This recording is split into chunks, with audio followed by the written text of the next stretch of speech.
खाली नचनिया के का करो ये बबुआ के खुश करके धैर्य में दो भरत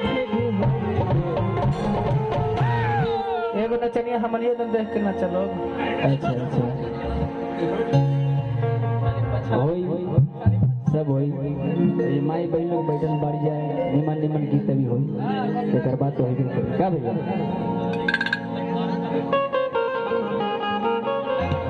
अपैया पागल।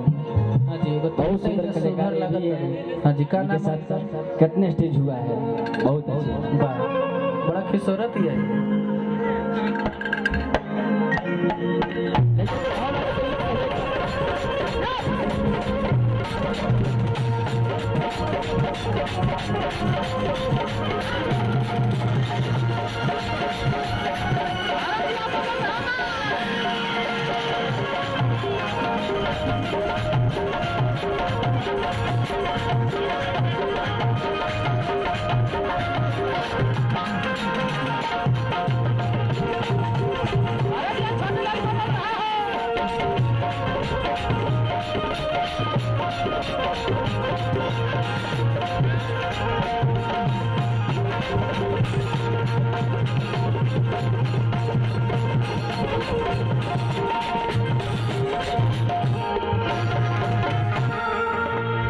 तो नचनिया हम ऐसा नहीं देखते। चलिए ब्यास पीछे हो जाते नचनिया समय बा भैया समय सबके आगे पीछे करते रहले का भैया है ना किने ने छुरी से कटारी हो गई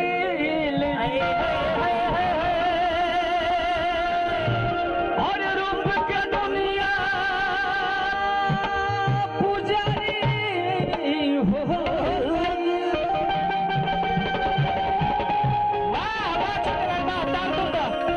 कटारी हो गई रूप की दुनिया पुजारी हो गई और जब के हुआ के नजरिया में बस जाए जब रात की नींद न आवे बार बार जब मोबाइल पर ध्यान जाए तो पूछिए का भैया तो पूछिए कि प्रेम की बीमारी नहीं हो गई।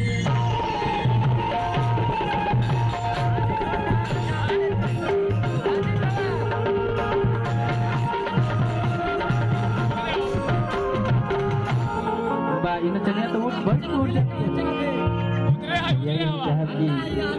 काये में रखते हुए गीत होई एक जना के पति प्रदेश बाड़े और ये घरे बिया फोन कैली है अपना पतिदेव लागी और कौना भाव में कहली है भैया हो कैसे कहली हो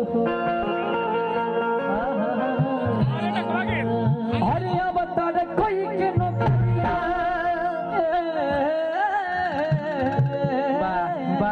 बनल रहा राजा जी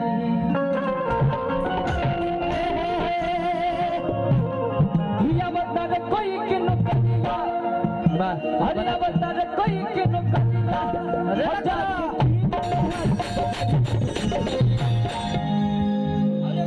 और जाके किन लिहा तू बजहरी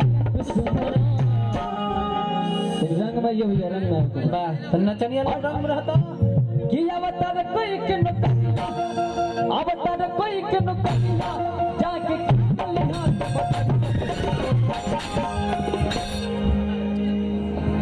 यही होला डिस ब्रेक बा अपने आप पे काबू रखेगी।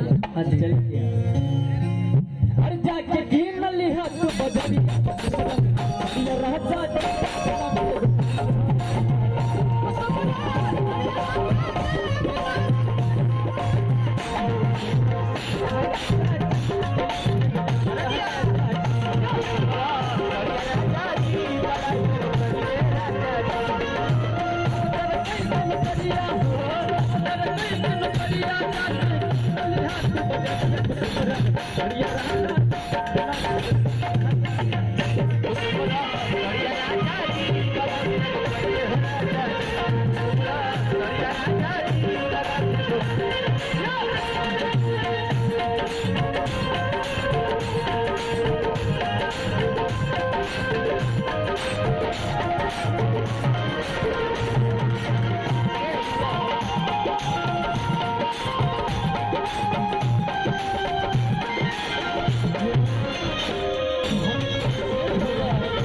बज रहा है, इसका लेवल गिर जा रहा है, थोड़ा सा उठा के आवाज है। कहला भैया हो कि हमनी में कहला कि भोजपुरी के तो मुर्गी का पार में मुर्गी के बड़ा खास होला। तनी मुर्गी के भाव देखा ना चलिए भाव दिखावे के बाद ये कितना पानी का भी तैर जाएगा। अरे देह बनावे तो नहीं थे है ना, हमारा पर एक बात नहीं। पहले आप बड़े हैं, पहले आप आइए। हमारा बड़ी क्या हो भैया, तीनों से मुर्गी लगवा दी ना। ये रिजल्ट निकल जाए कि कितना पानी में कि कहाँ तक जाए। कह लिया हो मोटे भैया, कहली का सड़ी हसी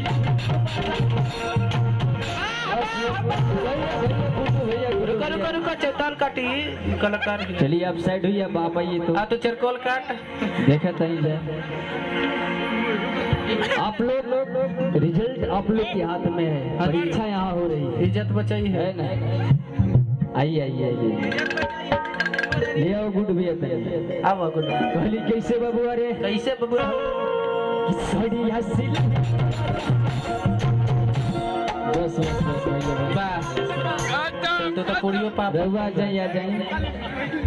तो पूरियो कहा कि मर्द और औरत में बहुत अंतर होती है। वो कैसे होला अभी मार के बताइए कैसे होला से। वो कैसे अभी आइए, अभी देखिए कैसे मुर्गी मारल जा से। आई आई चला वाह वाह वाह भाई, दो जन भी परीक्षा दे ले बारी जा, और तीसरा जन के बारी बा, फिर हमो मारब, लास्ट में हम भी मारब। ऐसा नहीं कि ये लोग के परीक्षा दिया है हम चोरी करके पास हो जाए, नहीं। खाली हो जा मत, सब नियम कानून सबके लागी एक होई का हो भैया।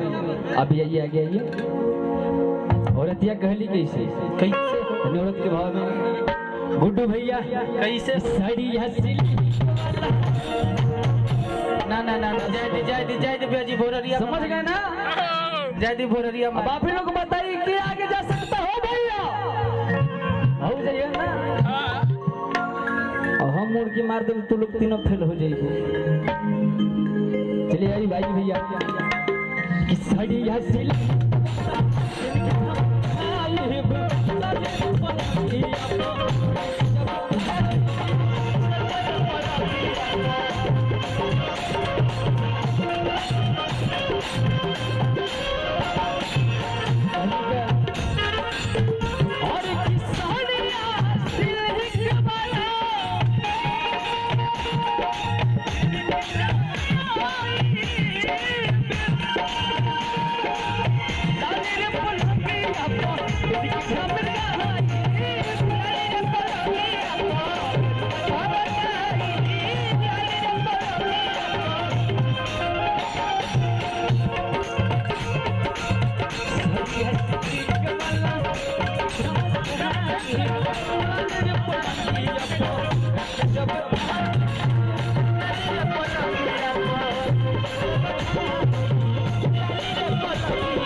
देखनी है तुमसे प्यार लग रही है।